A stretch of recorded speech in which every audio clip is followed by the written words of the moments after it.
ఏ అమ్మాయినా తనకు పుట్టిన పిల్లల్ని ఎట్లా చంపుతుంది, అది కూడా 7గురినా? మహాభారతం స్టార్ట్ అయిందే ఇక్కడ. గంగాదేవిని చూడంగానే శాంతను మహారాజుకి చాలా నచ్చింది. గంగాదేవి ఒప్పుకుంది, కానీ ఒక షరతు పెట్టింది. నాకు నచ్చింది నేను చేస్తా, నువ్వు ఎప్పుడైనా నన్ను క్వశ్చన్ చేసినావు అంటే అదే మూమెంట్లో నిన్ను వదిలిపెట్టేసి వెళ్ళిపోతా అని చెప్పి శాంతను మహారాజు దానికి ఒప్పుకొని పెళ్లి చేసుకుంది. పెళ్లి అయిన తర్వాత వాళ్ళిద్దరికి ఫస్ట్ కొడుకు పుట్టిన తర్వాత ఆ కొడుకుని తీసుకొని గంగమ్మ డైరెక్ట్ గా వాటర్ లో ముంచేస్తుంది. శాంతను రాజుకి అర్థం కాలేదు, కానీ క్వశ్చన్ చేయలేదు, ఎందుకంటే గంగమ్మ పెళ్లికి ముందే ఆల్రెడీ షరతు పెట్టింది కాబట్టి. అట్లనే ఇంకో 6 పుట్టిన తర్వాత కూడా సేమ్ అదే సిచ్యువేషన్. గంగమ్మ తీసుకెళ్లి అందరినీ వాటర్ లో ముంచేసింది. 8th టైం కూడా అట్లనే చేయనికపోతుంటే శాంతను మహారాజు ఆపి ఎందుకు అలా చేస్తున్నావు అని చెప్పేసి రీజన్ అడిగింది. ఇమీడియట్ గా గంగాదేవి అదే షరతు పెట్టింది కదా ఆల్రెడీ, ఏమైనా క్వశ్చన్ చేస్తే నేను వెళ్ళిపోతా అని చెప్పేసి గంగాదేవి అక్కడ నుంచి 8th కొడుకుని తీసుకొని వెళ్ళిపోతాడు. ఈ 8th కొడుకే ముందు ముందు భీష్ముడు అవుతాడు.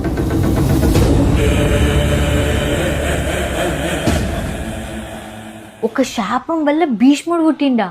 ఏం మాట్లాడుతున్నావు? మహాభారతం ప్రకారం 8 వసువులు ఉన్నారు. వాళ్ళని celestial being or elemental gods అని అంటారు. ఈ 8 వసువులు ఒకసారి వాళ్ళ భార్యలతోని భూమి మీదకి ఒక చిన్న ట్రిప్ కోసం వచ్చారు. అప్పుడే వాళ్ళు ఋషి వశిష్ఠుని ఆవు నందిని చూసిరు. దాన్ని ఎట్లయినా సరే దొంగతనం చేయాలి అని చెప్పేసి ప్లాన్ వేసి ఈ వసువుల్లో ఒకరు దువ. అయిన ప్లాన్ ప్రకారం అందరూ కలిసి నందిని ఎలా దొంగతనం చేయాలి అని చెప్పేసి ప్లాన్ చేసుకున్నారు. వశిష్ఠునికి ఇదంతా తెలవంగానే వాసువులకు ఈ శాపం ఇచ్చిండు, వీళ్ళు మనుషుల్లాగా పుట్టి మనుషుల్లాగా కష్టపడాలి అని. వసువులు చాలా రిక్వెస్ట్ చేసిరు. అప్పుడు ఋషి వశిష్ఠుడు ఏం చేసిండు, 7గురికి 1 year వరకు మనుషులకు ఉండే కష్టాలన్నీ ఉంటాయి అని చెప్పేసి చెప్పిండు. కానీ ఒకరికి, అదే మెయిన్ ప్లాన్ చేసింది దువ్వకి మాత్రం చాలా పెద్ద శిక్ష వేసిండు. భూమి మీద నువ్వు ఎన్నో సంవత్సరాలు బతికి ఉంటావు, ఉన్నంత వరకు నీకు పెళ్లి అవ్వదు అని చెప్పేసి శాపం ఇచ్చిండు. అందుకే గంగాదేవి ఈ 8 మంది వాసువులకు శాప విముక్తి చేయడానికి వాటర్ లో ముంచి చంపేయడానికి చూసింది. అందులో 7గురిని మాత్రం గంగాదేవి శాప విముక్తి చేయగలిగింది, కానీ ఒకరు మాత్రం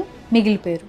అదే మన భీష్ముడు పెళ్లి చేసుకోను అని ఒట్టు ఎందుకు వేసిండు, ఏ సిచ్యువేషన్లో వేసిండు, అసలు ఎవరికి వేసిండు అనేది మనం నెక్స్ట్ వీడియోలో తెలుసుకుందాం.